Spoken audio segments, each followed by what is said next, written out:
All right, so on part 2, I'm going to type in my last column here, profits of rules. And I'm going to hit enter, and that locks it in. And then last thing I'm going to do is type in total. So I did have one more column.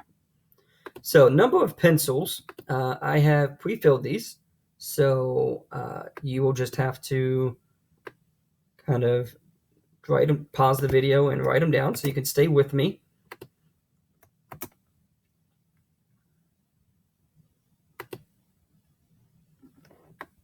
And I've done that for all of them. So again, you'll just have to pause the video and finish typing them in, just to save me some time and not have to come up with these new numbers all over again.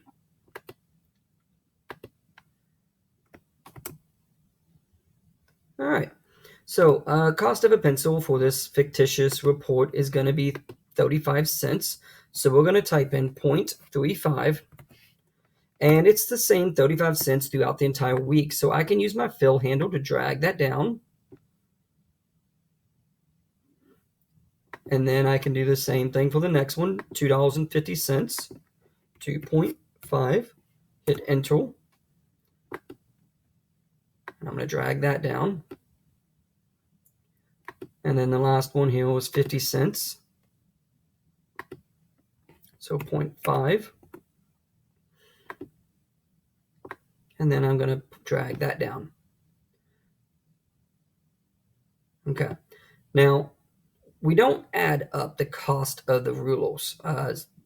So this total row is not going to be the total number of cost of the rulers. That doesn't make sense. It's always 50 cents. So we should actually drag these down to the next row, because again, they're going to stay the same. What is going to change is this number right here, the number of pencils we sold for the week. So Sheets allows us to add by coming up here to our functions button, and we can hit sum. And what we've done is we have inserted an equation right here in this column, and in this row, so B11.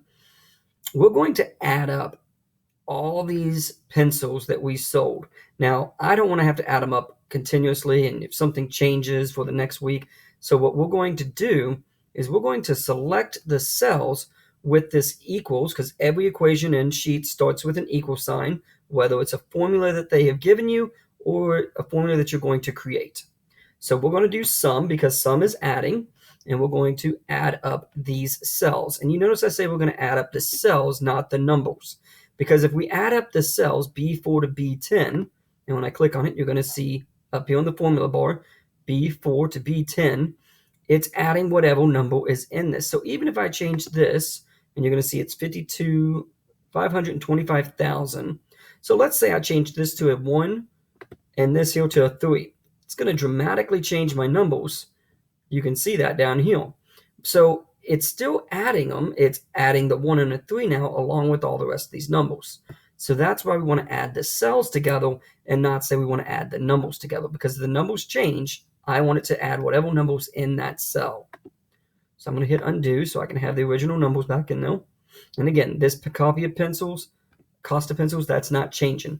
We're going to do the same thing here. We are going to hit our sum feature, and we're going to select the cells. And then we're going to do the same thing right here.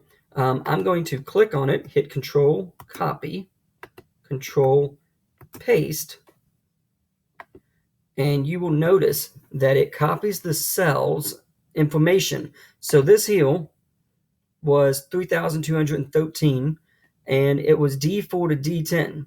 When I copied and pasted this formula, again, Sheets is smart enough to know that I want to add these up. If this is in the same column and everything, then it's not necessarily the same numbers, but it's going to add all these up together. So when I click on it, it added F4 to F10, and it does it for me. All I had to do was hit Control Copy.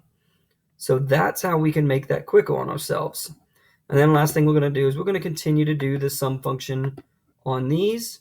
We're going to select what we want to add together by holding Control and clicking on the numbers, and then hit Enter.